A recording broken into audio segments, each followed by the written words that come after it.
Kamusta mga kaibigan? Welcome back muli sa ating channel. So kung bago ka pa lang, huwag mong kalimutang mag-subscribe at i-click mo na rin ang bell button para updated ka sa mga video na aking gagawin. Oh my God! Wow! So for today's video guys, i-share ko sa inyo ang mga dapat nyong gawin para tumagal kayo sa inyong outlet kung kayo ay isang merchandiser. So tara!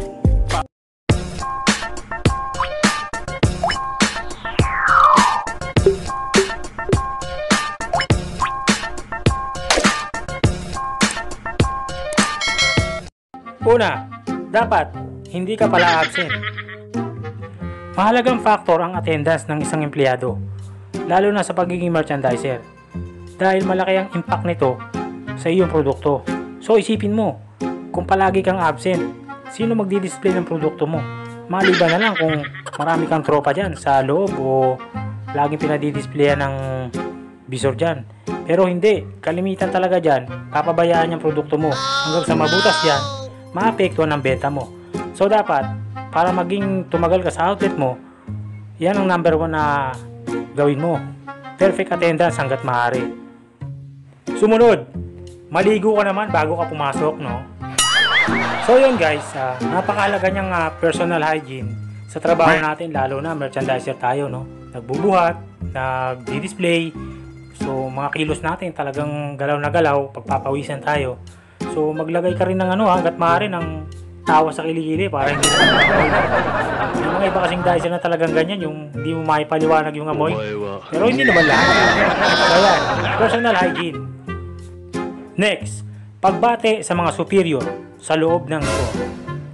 Smile and greet. Mahalaga din to. Una, pagpasok mo pa lang dapat binabati mo na yung guard. Yung lady guard yan. Hello ma'am, ganda nyo naman. So yung mga ganyan bagay, nakakadagdag yan ng pagkakakilala sa atin para at least kahit paano dun man lang kahit bola-bola nakakilala tayo ng guard. So ayan, tapos pagpasok naman sa loob, mga manager, supervisor, kahit hello ma'am, magandang umaga, ganun man lang para matandaan yung pagmumukha mo, lalo na Next, pakikipagkaibigan. So ito, okay din to. Kailangan ma-practice mo din to pag nasa mga outlet ka, kasi lalo na kung rubing ka, palipat-lipat ka. So kung marami kang kaibigan, kahit wala ka man doon sa outlet na yon, pwede mo silang pakisuyuan. Pre, wala ako bukas, baka pwedeng pasuyo naman ito, o nabahala sa'yo. Yung mga ganyang bagay, at least hindi nawawalan ng display yung produkto mo, di ba? At saka pag may kaibigan ka, pwede ka rin mangutang. Mga ganyang bagay. Sumunod, huwag mong tatanggihan kapag may inuutos sa iyo ang manager o bisor. So ito, napakalaga nito, no? Pag ikaw inutusan ng bisor at lagi mo siyang sinusunod, so makikilala ka na niyan. So sasabihin niyan, ito okay lagi ito si, bawa ang hawak mo ay Monde. Ito si Monde, okay ito lagi ito. Monde, uutusan ka niyan. So pagdating ng in case ng emergency, halimbawa man ma-reshuffle kayo o ma-edo man kayo, kaya kanyang ipaglabang, matatandaan niya, masipag to, dito pwedeng mawala sa store to. So yan, dapat importante yan.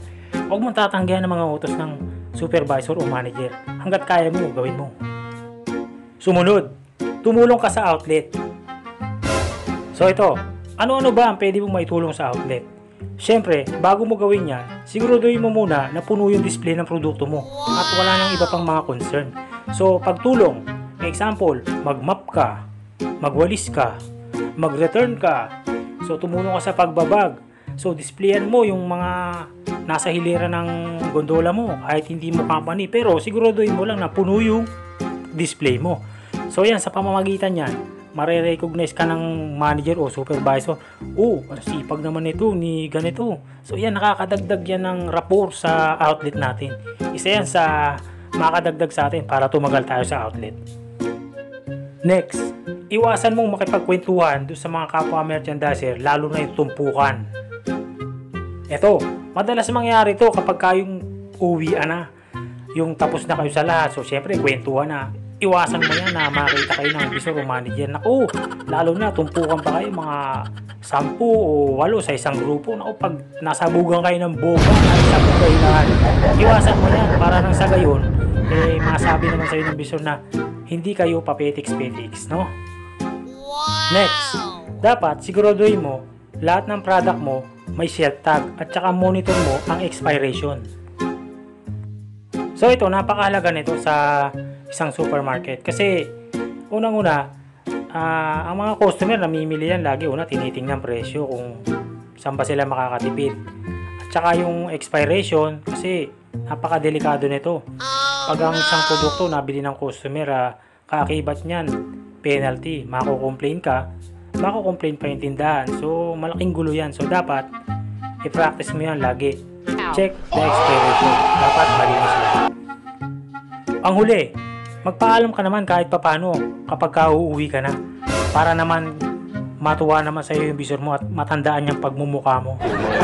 So ito, okay din itong gawin, no? Although bihira lang itong, kasi kalimitas kasabay natin pag-uwi ang mga yan eh. Pero may mga schedule ng visor o manager na hindi kasabay ng merchandiser. So kahit sa simpleng pagpaalaman lang, dapat gawin natin. Sir, uwi na po kami. Sir, bukas ulit. Mga ganyan. Malaking tatak sa isipan nila yan na, uy, okay to si ganito matatandaan ka yan. So yan. So okay, yan. Ilan lang yan sa mga dapat mong gawin para tumagal ka sa outlet mo. Although hindi pa natin naibigay lahat, so siguro makakatulong na yan para tumagal ka sa supermarket na pinagtatrabahuan mo bilang isang merchandiser. So hanggang sa muli guys, maraming salamat muli sa pakikinig, panonood ng aking maiksing vlog na ito.